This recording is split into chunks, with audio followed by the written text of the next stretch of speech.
I'm Kaylin Sanders with the NCHA, and I'm joined with the 2010 Mercuria NCHA Non-Pro World Champion, Tara Gaines, who rode Patrick LaDuel to capture the 2010 championship.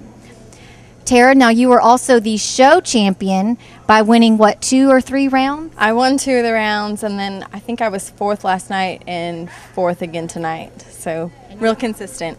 And your total earnings exceeded $70,000, correct? Yes, ma'am. Yeah, I think I won $25,000 just here at the finals. So yeah, that's pretty exciting. Now, tell me a little bit about Patrick LaDuel. Do you call him Patrick or? Patrick, yes. He's amazing. I'm so blessed to have such a phenomenal horse. And it's funny about Patrick, I had never shown until 2 years ago in April. And I had always loved Patrick ever since Paul Hansma showed him at the aged events, and Christy Leith, his prior owner, had him. Well, anyhow, he turned 7, which of course Christy and those guys usually sell those horses that age out of the aged events.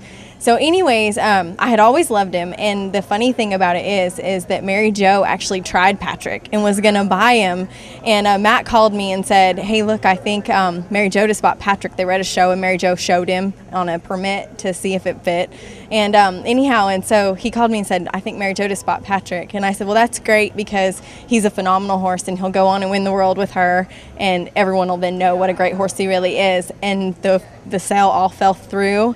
And then Matt ended up buying him for me, and so it's so funny that he ended up winning the world, you know, but it ended up being with me and not with Mary Jo. Okay, terrible. When you started the year, did you know that you wanted to haul for the Non-Pro World Championship, or is it just something that you decided to do after having some success at a few shows, or? Well, when I hadn't been showing very long, and last year I was really successful in the 20,000 non-pro and the 50,000 non-pro, and so I went out of those classes. So I thought, okay, what am I going to do? And I had a 6-year-old mare that I showed a little bit this year, but I was having trouble. I wasn't making any finals, and so I told Matt, I said, you know what? I just need to get Patrick and go on the road and see if I can figure out how to show a show horse. You know, I was just struggling on my cuts and making bad decisions in the show arena and so forth. So anyhow, so at that time, my goal was to be 15th. I wanted to win $24,000 and be 15th.